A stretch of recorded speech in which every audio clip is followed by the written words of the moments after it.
What is up, everybody? Welcome back to a brand new episode of season 3 on the Pursuit of Progress podcast. As always, I'm Adam, along with my co host, Ben. And let's get real, you guys. Most people don't fail because their goals are too big. They fail because their identity never caught up with what they were chasing. You say you want to run a marathon, launch a business, or just become financially free. But do you see yourself as the kind of person who actually follows through? That's the disconnect. And that's what we're going to fix with you guys today. So, in this episode, Ben and I are breaking down a simple framework we've both been using personally to make real, lasting change, not just for the new year, but for the next version of who we are becoming. It's called the S.E.S blueprint and is built around 3 game changers. S is for skills, E is for environment, and S is for standards. If you're tired of setting goals that don't stick, this episode is right what you need. Let's fix that right now. And with that, Ben, welcome to the show, bud. Oh, so excited. Let's talk about the S.E.S framework. I'm so excited that we're having this conversation today. I'm going to start off with S is for skills. You don't rise to the level of your goals, you fall to the level of your skill set. Let me give you an example. When I first started running competitively in high school, I could barely run a mile or two. And it didn't matter how excited or fired up I was. I just didn't have the skills, or in this case, the endurance to do distance running yet. And that's where most people get stuck. They set big goals, but they don't identify the gap between where they are now and who they need to become to actually hit those goals. And this is always the hardest part, building out that new skill, the new discipline. Because when you start running, like in my case, for example, when you start running, you're out of shape. And doing something when you're out of shape and you haven't developed the skill or the habit or the discipline, it's just harder. But once you build the skill, watch out. So here's where the mindset shift happens. When you write down a goal, also write down a question. What skills do I need to learn or improve to make this happen? And then go find them. Ask yourself a couple of these questions. What books do I need to read? Who's already done this and how can I learn from them? What course or mentor can shortcut this path for me? Success leaves clues, so focus on the skills, focus on the behavior, focus on the discipline, and the results will take care of themselves. And the fastest way to level up is with to get obsessed with learning what you don't already know.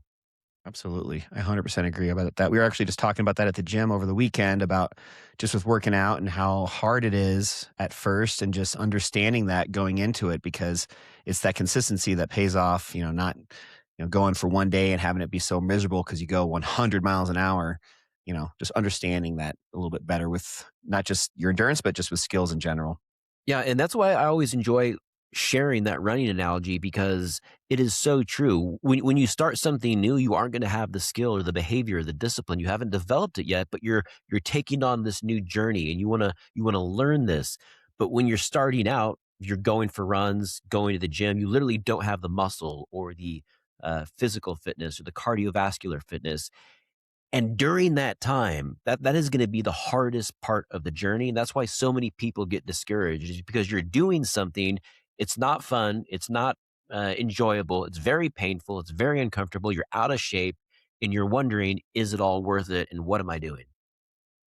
Yeah, I can't think of very many just physical activities that can teach you that better than running, especially if you're somebody like myself that, hasn't ran in a very long time. Just, I think that's a fun skill set challenge for a lot of us, just really getting Yeah. outside of their comfort zone with something like running. So, well, with that, let's just jump right now into the second one, which is E. So we had skills. Now we have E for environment.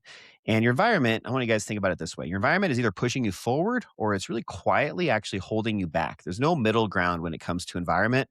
Like, for example, when I first got into real estate, I was really intentional about deciding who I spent time around. I started seeking out people who were already a few steps ahead of me, people who were building, learning, just doing things at a really high level. And yeah, Ben, you were definitely one of those people, especially when I was first kind of getting started, just having people around me that were already further down the path than I was to then, really mimic them in a sense, really understand that it's not about titles or money. What it really is important is just getting in those rooms where I felt like I was, behind everybody else in the room. That's where that true growth lives. You hear a lot of people talk about, you always want to be the dumbest person in the room, or you always want to be Yeah. the poorest person in the room. And there's so much truth to that because being around driven, thoughtful professionals changes completely how you think about everything. It raises your standards. It forces you to, I don't know, just kind of like sharpen your game. And most Mhm. people don't do that. They stay comfortable. They hang with the same crowd that they were friends with 25 years ago. They Yeah. hope for different results, but they don't take any change. So I don't know. I guess what I'm trying to get at is if you really want to go fast, you really have to choose your circle on purpose, because it's that current environment that might not be challenging you. Where if you put yourself in a new environment, it's the training you to stay much more ahead of where you would be if you didn't do anything at all. So a couple questions, kind of like Ben did on the last one, a couple questions to ask yourself here. Who do I need to spend more time around? What rooms and maybe are you afraid to walk into? And what mastermind group, gym, just what networks are out there that would challenge you to step up, because your environment becomes your identity. So just make sure you guys are choosing that very cautiously and choosing wisely. Yeah, it's so interesting because sometimes you know inside and internally that it's time for you to step into another room, but taking that step is very, very difficult, and I've experienced this at different times in my life where you just have that internal calling where maybe you feel like you're being a little bit complacent with your job or your career or your workout routine, and you're feeling this calling to do more, challenge yourself a little bit, and that's when really listen to your inner self when you're feeling that way. I've tried to get more in tune with that and just have that internal dialogue where I can be self aware and just identify that. And then the other comment that I was going to make is how many of us, and I'm sure I'm probably guilty of this at times as well, but I just see so many people, as you just touched on, staying in that same circle where it's just going to be totally comfortable.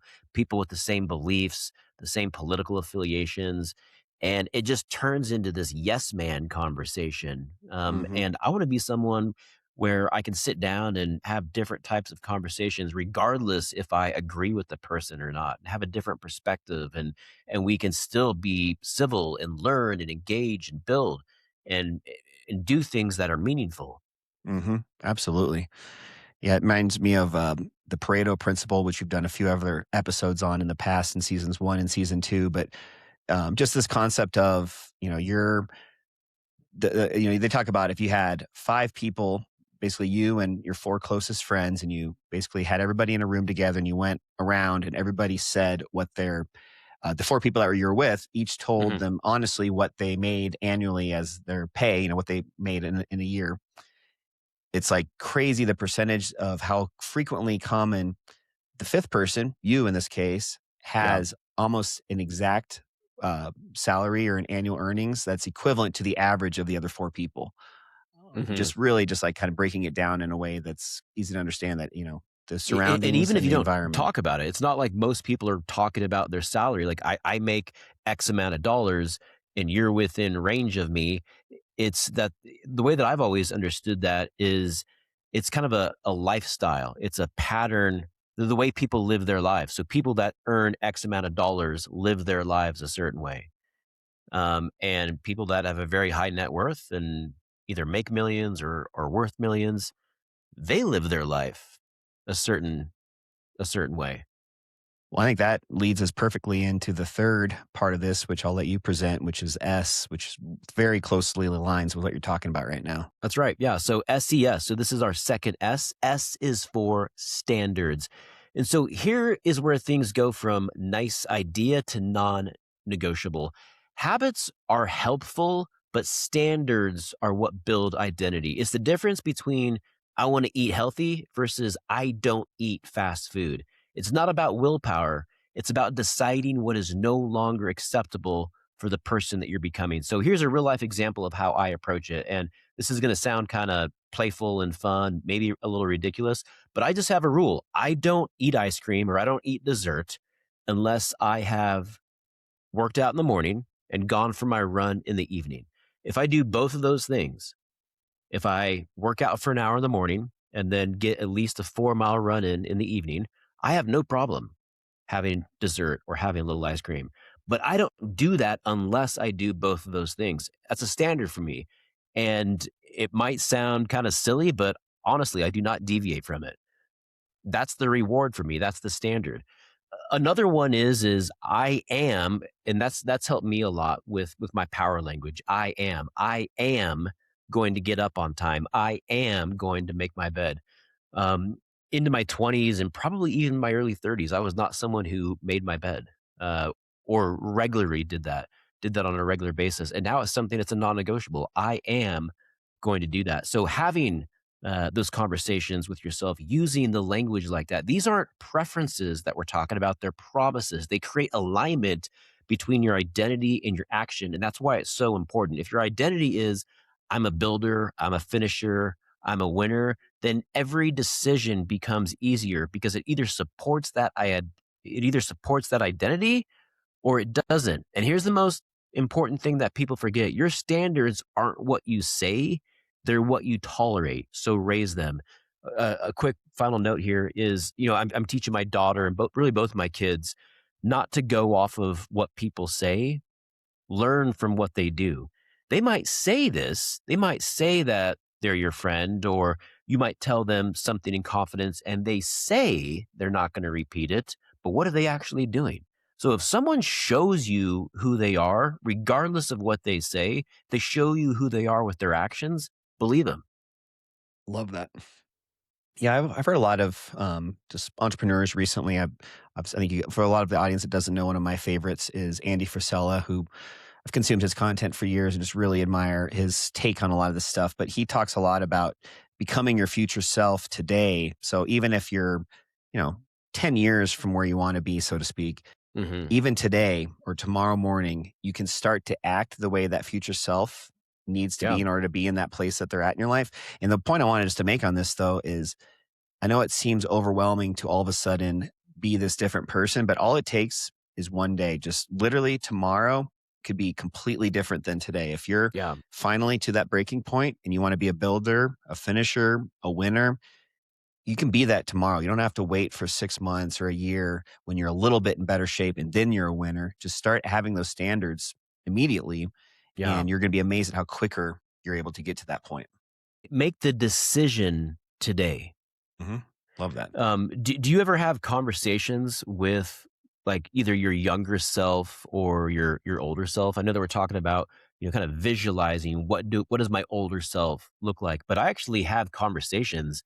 Um, I'll go back and put myself in put my present in my 10-year-old self, uh, mind and body, and I'll just like give him some encouragement sometimes, Hmm.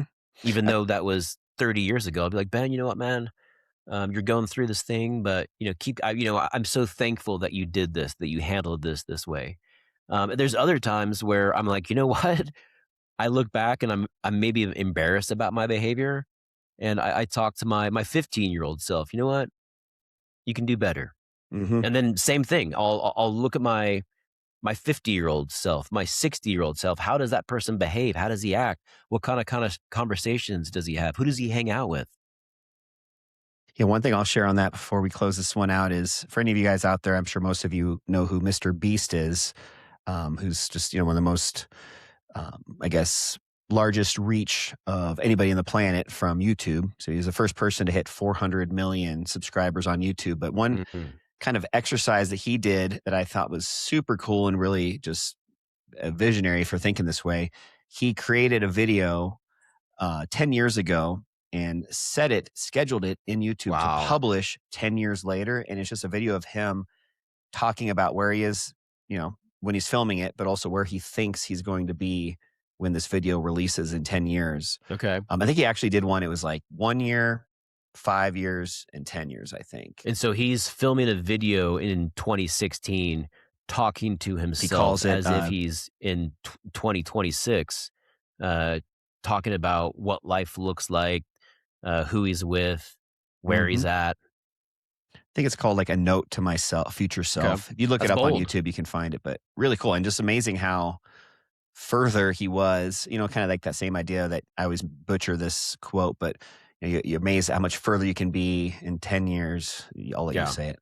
Yeah. It's like most people overestimate what they can do in 1 year and underestimate what they can do in 10 years. Yeah, You did butcher that. I know. Sorry. That's why I knew. So I just passed the buck to you. All right, guys. Well, let's just kind of recap really quick and then finish this one out. So the framework, once again, SES, skills, environment, standards. Close the skill gap. Don't just set goals, study for them. Change your environment, get in rooms that actually stretch you, and then raise your standards. Decide what the next version of you will no longer accept. You don't need a different calendar to become somebody new, but you do need a different identity. So let's go out there and let's build it. That's right. And here's the truth. Setting goals is easy, but becoming the kind of person who actually lives them out, that's the hard part. But it's also the most interesting and the most rewarding. So here's your next step as we wrap up here. Take 10 minutes today and write down your own SES blueprint. What skills do you need to learn? What environments do you need to join or leave? What standards are you raising for yourself this year? When I have these conversations with myself, oftentimes looking for skills that I know are going to benefit multiple areas of my life. What are skills that I can learn that are going to make me better in business, make me a better dad, make me a better friend? And if you don't know where to start, one skill that you can start that's going to have a positive impact in all those areas is communication. For me, I love reading books on communication. I'm reading several right now. I read several last year. It's a great place to start. Um, so this isn't just about hitting goals, it's about becoming someone new. Thanks for tuning in to the Pursuit of Progress. We'll see you guys next week. Same time, same mission. Until then, keep moving forward. Lights out. Hell yeah. See you guys.